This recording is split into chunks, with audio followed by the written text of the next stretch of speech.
All right, so how has vlogging been so far? As you can tell by my gaps of uploads, it's still a work in progress, but for good reasons.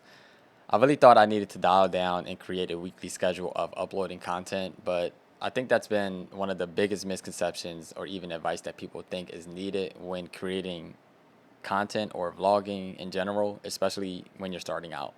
I understand that you want to try to build some discipline and be committed, but you have to be realistic about how some things just don't go as planned.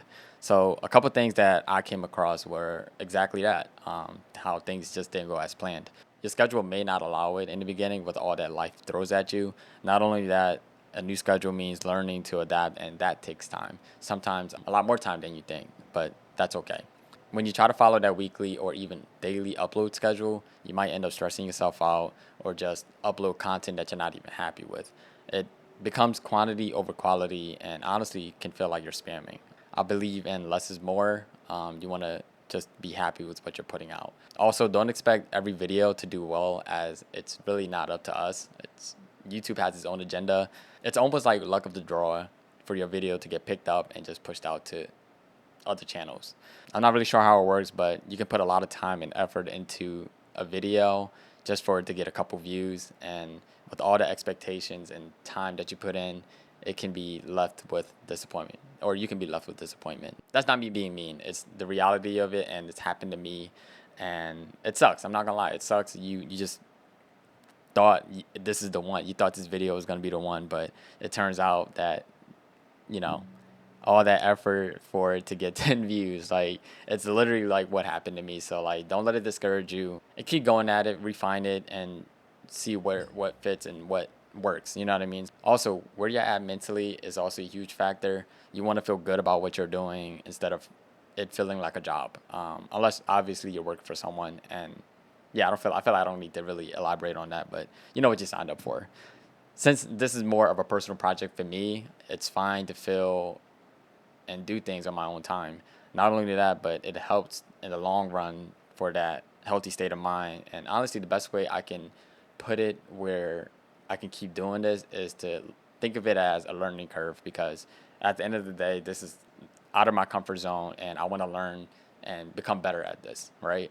So going back to the other stuff that I came across that could be bothersome is comments in your videos.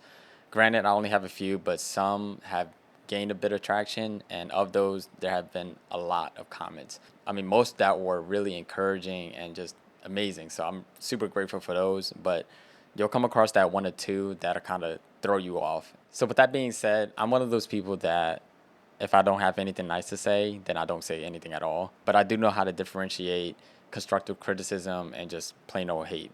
The reality is that the internet can be a brutal place, and just like anywhere, there's people who sit behind their desk or computers all day to find all the wrongs with anything, like literally. And I think one of the more annoying parts is that they feel like they have all the answers. And most of the time, when you click on their profile, there's nothing on there, so you can just consider them as trolls or just spam. Honestly, my solution to this was just to utilize all the features that YouTube offers, like report and block spam, because it's literally a page that has nothing on there. And like, I'm not saying that all pages that don't have any content are spam, but don't take it the wrong way.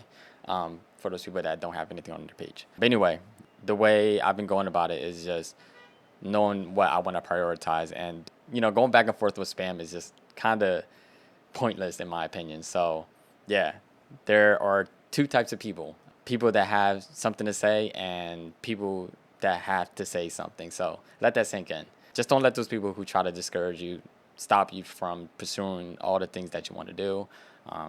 That's the biggest advice I can give, and just keep pushing. So eventually just mute those people out, because yeah, like I said, go on their page. There's nothing on there.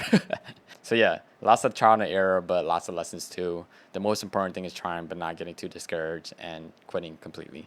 Also, since I'm not making any form of income with YouTube, I can take my time with my ideas, refine them when I need to, and get on when it feels right.